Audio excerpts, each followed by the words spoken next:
Mazal Tov, voilà, on va commencer comme ça. Chazak ou Baruch, Elior pour cette prière extraordinaire. Et ça fait vraiment plaisir, direct après Hanouka, à la place de reprendre le quotidien, hop, on reprend la lumière de Hanouka. Et c'est pour ça que ton nom c'est magnifique, parce qu'on dit en hébreu, Elior c'est Hachem et ma lumière. Comme on vient de passer la fête de la lumière, je crois qu'il y a un message aujourd'hui qu'on peut le lier à la paracha qui est extraordinaire, qu'il est pour nous, pour les enfants, les petits-enfants. Vous savez, dans la paracha Vaïgash, il y a la rencontre avec Yaakov, Yosef, et enfin, Yaakov va se trouver tous les Shabbats et autour de sa table, tous ses enfants et ses petits-enfants. La première fois de sa vie, après plus que 130 ans. C'est un mérite que le roi David amène dans le Teilim, qui est très connu, Teilim verset 128. Eshtecha kegefen poria beyarkete betecha, banecha keshtile zeitim, saviv leshulchanecha.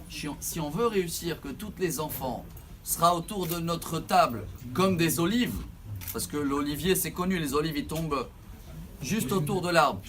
Si on veut rajouter, et pas seulement comme des olives, pas des olives qu'on mange, les olives cassées, je vais dire l'huile d'olive, lumineux, des enfants où ils vont éclairer le monde. Pour cela, il y a la condition. La première, la vie de couple, ça doit être comme le vin. Ça, on le connaît déjà. C'est quoi comme le vin? Ça se bonifie avec le temps. Ça veut dire que le couple doit s'apprendre à accepter l'autre comme il est et de ne pas le toucher. Tu touches le vin, traite. Alors, s'il n'y a pas déjà des reproches entre le couple, automatiquement les enfants, ça devient des olives. Et on va terminer avec ça. On devait peut-être le dire à Hanouka, mais je crois qu'on continue maintenant avec cette lecture extraordinaire de Elior pour qu'on ait une belle lumière dans notre vie. Rappelez-vous, quelle est la qualité de l'huile d'olive? La Gemara, elle dit, le papa fait oublier, le fils fait se rappeler, le papa c'est l'olive. Et à l'époque, il y en a même jusqu'à aujourd'hui, ils ont peur de manger plus que cette olive dans l'assiette. Mais l'huile d'olive, elle dit la Gemara, ça c'est bien pour la mémoire. C'est vrai qu'il y a un des grands rabbins de Jérusalem, Rabbi Chaim Sonnenfeld, il a écrit un livre des questions-réponses. Et lui, il a dit quand on mange l'olive avec l'huile d'olive, donc le papa avec le fils, ça c'est sûr que c'est une ségoula pour la mémoire, car à l'époque, ils ne voulaient pas manger trop des olives, ils ont eu peur de ne pas avoir assez de l'huile pour étudier la Torah.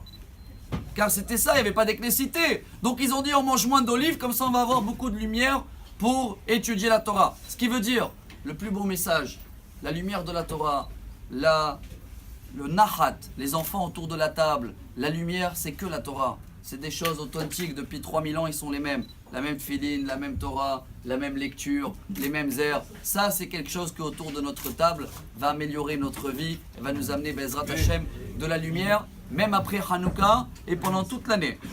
Mazal Tov, Mesorot Tovot, Shabbat Shalom. Amar Rabbi Elazar.